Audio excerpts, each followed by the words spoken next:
What is up, everyone? We're going to do another key comic flip through. Today's episode, we're going to go over Alan Moore's Swamp Thing issue number 37, June 1985. First appearance of John Constantine. Now, this book was actually kind of like my first big boy book in a way. We all have a different opinion about what a big boy book is, but I set out at the Huntsville Con a couple of years ago to find this book, and I came home with it, and I'm so glad to have it because I'm a big John Constantine fan.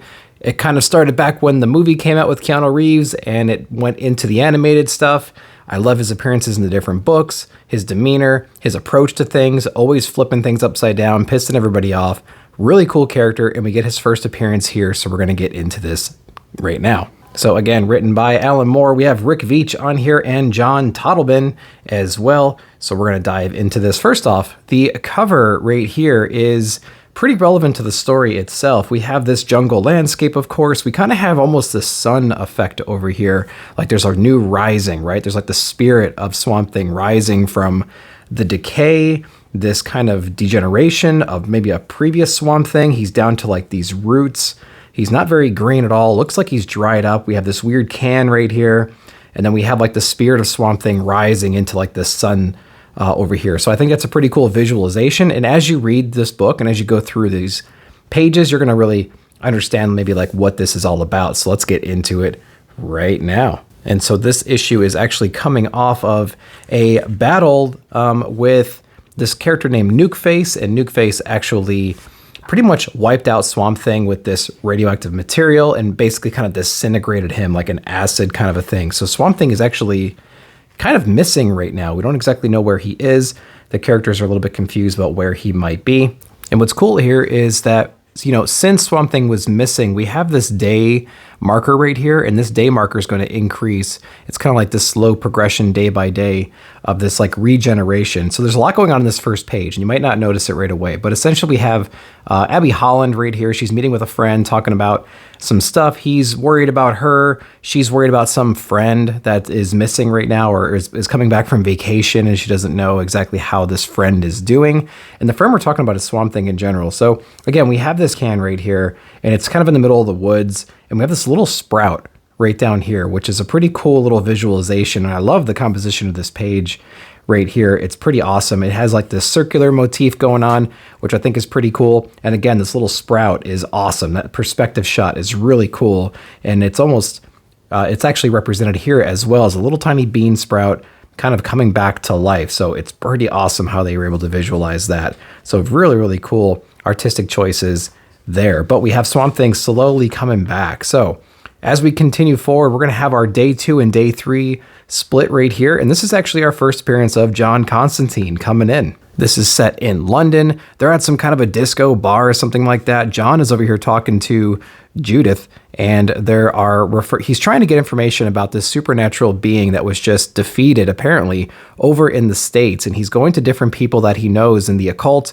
who might be able to help him gather more information about this being. And again, we're kind of met with this sprout taking root right now. It's actually growing a little bit more, and all the information he can get from all these different people in the occult are, you know, he's coming back, it's coming back, whatever it might be.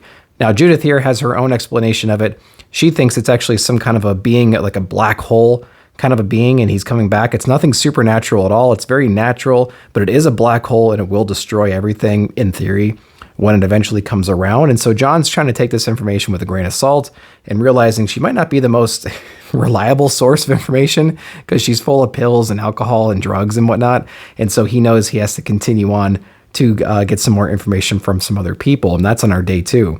On our day 3 right here, we do touch base with Swamp Thing. He's actually a little bit more than a sprout at this point. He's maybe like an inch or so long. He's actually got some kind of a stem. He's actually flowering or sprouting some leaves over here. And he's actually developing a consciousness, which is really cool. And it's represented by this different text right here. Very broken English, but he's actually contemplating like his existence. Like, where am I? What am I? The soil about me is rich and wet, half swallowing me. I recognize the texture. I am in the swamp. I am Swamp Thing. How strange. I thought I was dead. So we have the beginnings in day 3 of some kind of a consciousness, which I think is really cool. And again, it's like this weird layering, like these different rings almost to a tree, something like that. It's showing progression. It's zooming out. things like that. And it's actually showcasing this little piece of the swamp here next to this can where he's regenerating himself at this moment. And like in a Honey, I Shrunk the Kids kind of style, these cans are gigantic in these perspectives, but he keeps talking about how he needs to focus his energy, he needs to sleep, he needs to rest, he needs to get eyes so he can see what his surrounding is, and he needs to absorb this sunlight. So this is like the perspective of him, maybe during a sunset, something like that, where he's looking up into the canopy and he sees that sun beating down on him, giving him some much needed energy. And so this is a pretty cool little montage of him gaining his consciousness and then understanding what he needs to focus on to really mature over the next few days. So not too much on the John character. We do see him a little bit in here. And of course, we're going to see him interacting with additional people going forward. So we have Abby in here again. So she knows Swamp Thing is around. She has a feeling. She's being called to the swamp. And so she's actually out here in the middle of the night with a flashlight, trying to look around, seeing where he might be. And she comes across a can. And actually, this is an amazing shot right here, this big, long vertical shot of her flashing the light. And all we see is kind of that backlit sprout of Swamp Thing right here. It's almost like a little head with arms, something like that, and some kind of a body, kind of grotesque and bent over. So it's really kind of creepy. And then that real close-up shot right here, real thin, real dramatic shot. And she says, hello?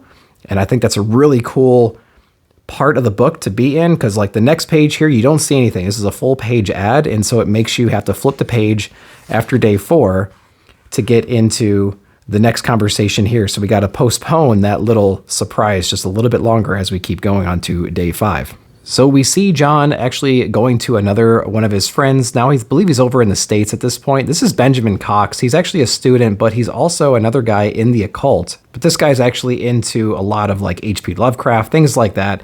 And so he has that kind of a background, that kind of a focus into the occult.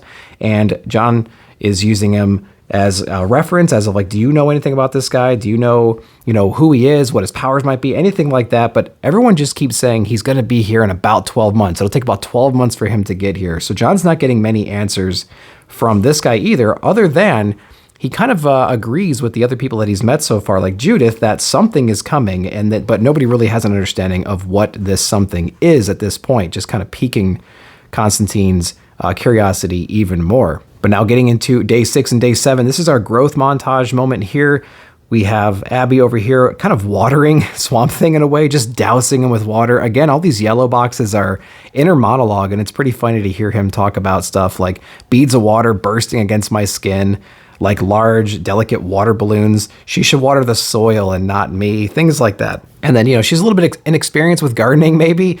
And this is, gardening, advanced gardening, I would say. She's actually worried about bugs, and she's got a can of Raid, and she keeps spraying him, but he keeps talking about how much it stings his skin and his eyes, and he wishes that he could tell her that. And he kind of gets to the realization that like, oh, I need to develop a mouth like I'm trying to develop eyes as well, so I can tell her things like, stop spraying me. And so again, these perspectives are really awesome, and it just shows how creative some of these artists can be with the storytelling right here. Going over to day 7, she actually notices a little hole. She does think that maybe it's a grub or something like that, but it's actually his mouth, and it's a little tiny mouth right here saying, no more sprays, stings. And so she actually takes that and laughs about it and says, oh, wow, how about thanks for all the water, things like that. So it's pretty cool to see his little progression, how he matures throughout the issue and day by day. And we actually get to see what our Swamp Thing guy looks like at this point on day number 8. So John actually continues his quest, going to visit one of the sisters that he knows who's kind of attuned to things as well, like some of his other friends. And so she actually collaborates with a lot of the things that he has heard so far from the other people, saying something is coming, but she's saying it is Satan. He is coming back. And so her interpretation is, yes, she feels something on the way. It's evil, it's dark, it's misunderstood, it's something evil. And she's saying this is actually Satan coming through. And she's got this weird scowl on her face, which I think is pretty interesting. We're going to come back to that in a couple of pages. So again, John not really getting the answers that he wants. He just knows that something is coming. Everyone seems to agree and feel this presence on its way, but nobody really understands what it is exactly. And so we're going to see this a little bit more playing out. Of course, day 9, this is where things get maybe a little bit creepy. Who knows? I mean, Abby, they just got married earlier, and so she's ready for that honeymoon time. But, we're not quite there yet. He's actually kind of like a torso or a bust sticking out of there. And he's able to communicate pretty well, mentioning that how beautiful she is, things like that. Why are you crying? He says. And she actually says, basically, I'm not crying. You sound like Jiminy Cricket with your little tiny mouth and, barely any lungs, anything like that. So she's actually cracking up when she's hearing Swamp Thing actually talk right here, which is pretty funny. And she said it'll go away in a minute, but she keeps laughing kind of behind his back, and he doesn't really appreciate that. But here we are. Of course, as time runs down, they're actually kind of reminiscing now about how exactly they got here. Again, he was eaten by that horrible blue slime. Again, we had this big confrontation with Nukeface in the previous issue, and so he was essentially dissolved down into nothing. She was really worried. She didn't know if he was going to come back. He wasn't sure if he would make it, but he's mentioning over here that he's understanding that he has a lot of power right now that he doesn't quite understand how to use yet. He's never regrew before or attempted regrowth. And so he's actually kind of surprised that he was able to do this. And he says that maybe it'll take another week or so to kind of get things going. But I think she's kind of anxious to get things going in her own way, if you know what I mean. Basically saying, how long do you think it's going to take? Oh, why do you ask? Oh, no reason. And then they kind of embrace by the fire over here. And we continue the story. And again, what stands out here is the uniqueness of the panel layouts. We have this kind of bending effect, this arcing effect over here, and things seem to be layered on top of each other and then progressing. I like these tall, thin, narrow panels here. I like the different ring effects, and I like the collage effect of all this stuff. So it seems to work really well for telling a story. It's not like a puzzle piece where you have to have all these blocks and you have vertical and horizontal lines. It all seems to flow together, which I think is a pretty cool choice. I'm trying to keep this comic very fluid, and I like that a lot. This is a great panel. We're going to get to that here in a second. Again, we have our rings over here in a little bit different compositions. Again, we have John. He's actually hanging out with another one of his friends right now, trying to reconcile like all the conversations he had with his friends. All of his friends have gone crazy. He's kind of the rational one, in the occult. Everyone that he's asked right now doesn't really have any answers to them. Nothing really obvious, but they all are kind of frightened that something is coming. Now, what's interesting is as he's talking to this person here, she's actually drawing this real grotesque kind of a creature. There's a creature here with his head essentially backwards. It's like a goblin kind of a thing. And you can't really tell at this moment, but you're going to see a little bit later. His hand is actually sewn into the back of him. And so it's kind of bending backwards and sewn into his back.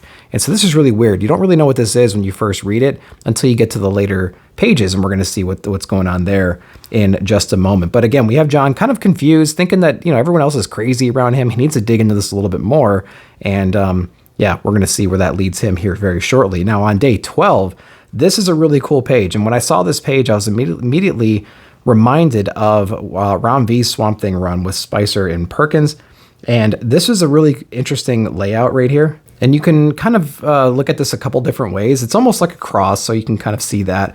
It's almost three-dimensional, so like it's almost like this is a tree or something like that, and you're looking out, and maybe you're looking up from the ground, and these are trunks going straight up into like a canopy. There's a lot of ways you can kind of take this, but I love the breakdown here of what he's saying and just the different pieces that kind of make this whole puzzle. This is a really beautiful, beautiful page. And this is really a page of like his current situation and some of the revelations that he's had, talking about Abby and how great she is and how remarkable and how sympathetic she's been to this whole scene. And then over here, he's kind of talking about how he regenerated using the plant tissue. But he's not really using that restorative formula that he's used in the past. He doesn't really need it anymore. He's changing into something else, but he doesn't know exactly what he's changing into. It says, but what is it changing me into? What am I becoming? So he's actually worried about what he might become himself. He's kind of surprised at the power that he's showcasing here because he's never done these kinds of things before. So I think it's a really interesting panel, and he's kind of contemplating his own existence at the same time. He says, sometimes I'm almost frightened by my own possibilities. So that's a really cool introspective moment right there. Now, this dialogue here on day number 13, this dialogue here is pretty fun because we actually see Abby and we see our Swamp Thing character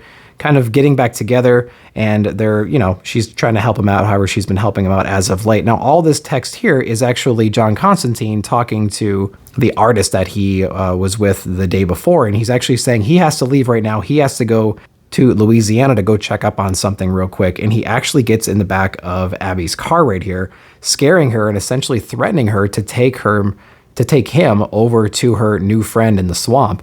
And so here we are, our first meeting of Constantine and Swamp Thing. And of course, Swamp Thing in the beginning, he doesn't exactly know what is going on. He basically threatened me. He needed me to take him to come see you. He knows all about you, things like that. And John, immediately recognizing him, he realizes who he is, I believe, in this moment, because he went from being cautious about who he is, not really understanding what people are sensing in this new thing that's growing. He didn't really have a lot of information, but I think in this moment here, you can kind of see his expressions, and you can see how confident he is now, kind of turning his back to him in a way, lighting up a cigarette, ignoring all of the threats that Swamp Thing has because he knows he can't do anything about him. And he says right here, after seeing him, because I know who you are, mate, and you don't. So this is actually a really cool scene, I think, when John really realizes what this monster is, what this thing is, and it's not what everybody thought it was in the beginning. But of course, in the next page is John, in classic John fashion, he's actually throwing some shade over at Swamp Thing, saying basically like, wow, I can't believe it took you this long to realize you could regrow yourself. I wonder how long it's going to take you to realize what the next step is. And of course, Swamp Thing, being extremely curious about what he might be talking about, he kind of pushes and pushes, like, what does that even mean? What is the next step? I don't know what you're talking about. And John says, well, basically, you're going to be able to teleport anywhere you want. You can let your body die in one place, regrow it in another side of the country. And what's really cool about this page right here is he actually says the last plant elemental in the bloody world, and you don't even know it. So we got a little confirmation about what exactly Swamp Thing is. He's the last plant elemental in the world. And this is all just kind of flooding in on Swamp Thing now. He has other abilities that he didn't even know until this moment. John seems to have all these answers, but John's kind of dangling that carrot, trying to get Swamp Thing to go forward. He's like, tell me more. I need to know more about this. And he says, you know what? I'm not going to tell you any more right now. You have to come and find me first. I'm going to take off and I'm going to go over and take care of something real quick. But you come find me when you're ready. I'll be there in a week. I'll give you a week to meet me. And there you go. Now, what else is interesting, what's going on here is, Swamp Thing saying, wait, don't leave, things like that. And Abby's like, no, I just got you back in my life. I need you with me. Don't worry about what he's up to. Don't worry about him. He's just kind of dangling that carrot, making you waste all your energy. But we have our artist character here that we saw earlier pinning up her work, and she goes off and does some kind of, pours some tea, pours some coffee, whatever it might be. And when she actually comes back to her painting, she realizes that the image that she created, that weird goblin with the stitched hand behind his back, actually jumped off the page, perhaps, or is missing. We're going to explore that in a little bit. So I kind of like this A and B plot happening at the exact same time. It's actually really cool how they can basically tell two different stories side by side at the same time. Again, just goes to show you how creative this team really is. And again, to expand on that, here's our conversation still going on. John essentially telling him like, hey, it's going to be very hard for you to find me, but, because I have friends in London and Wisconsin and Washington, things like that. I work with a lot of people in the occult in different areas of the world.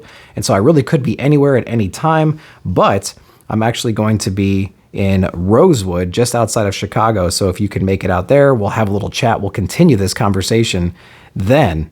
And then just like we did again, here's our artist right here kind of creeping up to the door, which she knew should be closed. And our grotesque monster is actually in the real world, in this closet, potentially hiding from her at this moment. But at the same time, we have all the other occult members over here from London and Wisconsin and Washington, all kind of freaking out. We have one girl kind of screaming, get away from me. The Judith from the beginning of the book at the bar. We have Benjamin right here. He's apparently having a seizure, and his mom's going to be coming in here to help him. And so we have our sister over here, and she's grabbing this baby doll, and she's basically twisting its head off, kind of being possessed in a way. And so we have all these people that John was interacting with in the occult previously at the exact same time, simultaneously having these breakdowns to the point where they're causing this huge scene completely out of character. We have our artist character running towards the glass, running towards the window at her apartment, actually leaping out into here and falling to her death. We have the sister twisting the doll's head off with the screaming child. We have Benjamin's mother trying to force some kind of a spoon in his throat so he doesn't choke on his own tongue. But we have this just chaos happening right now, and we get to see the ramifications of that in the next page over here. We have actually at least one fatality. Benjamin seems to have gotten out of his seizure at the moment. We still have We have our grotesque monster actually looking back. We have the sister snapping out of it. Seems to be a little bit confused right here. And we have our creepy little goblin character apparently returned back to his paper. So we're led to believe that something happened over here. Something triggered this like mass event perhaps and affected all these different people at the same time. So maybe we'll see what happens in the next issue there. But we do have this sombering moment right here. We have this day 17 shown to us where we have Swamp Thing essentially leaving the plot. There's this empty hole right there. And he's actually thinking about what he's going to do next to this tree over here. And Abby walks up basically saying, wow, it's so nice to see you kind of upright. I was getting used to the fact that I was taller than you, but it's good to have you back. You know, maybe we can continue what we started and eventually, you know, finally go on that honeymoon that we always talked about going on. But Swamp Thing is obviously preoccupied. Rosewood, I need to go there. I know that name from somewhere. And basically saying, oh, yeah, I'm sorry, what were you saying? And she kind of, you know, turning away from him in this sad moment. Nothing. So they're obviously on two different pages right now. He's more concerned about, you know, what doesn't he know about himself? John kind of laid a whole lot of stuff on him. He's actually just learning new powers himself, but he knows that he's got a lot more to learn. She's ready to kind of continue the life that they started, but he's obviously not on the same page at this moment. So it's a real sobering moment in the comic for sure. And again, maintaining that same composition where we start from a single point and we broaden as we go out. So very, very cool book. Great introduction to John Constantine, I think. And yeah, so some of these key books, you just don't know exactly how much that first appearance is going to stick. You know, how relevant is it to the actual comic itself? I think it was handled great. From a storytelling perspective, I love this book. Alan Moore did such a great job of building out this story, and Rick and John did a great job illustrating this. It had a lot of psychedelic colors in here. The amazing thing about this was the perspectives and the different shots from the different levels. Again, we get to see how our Swamp Thing kind of progresses from day to day, so it has that time frame identified for you, so you can see how long this story takes place or how much time the story takes place over. John looking very dapper and cool in these different scenes, showing you all the different people that he interacts with. And again, he's kind of staying true to his character. If you read anything with John lately, he's actually kind of an ass, but he's usually right about a lot of things, and he's kind of a get the job done kind of a guy.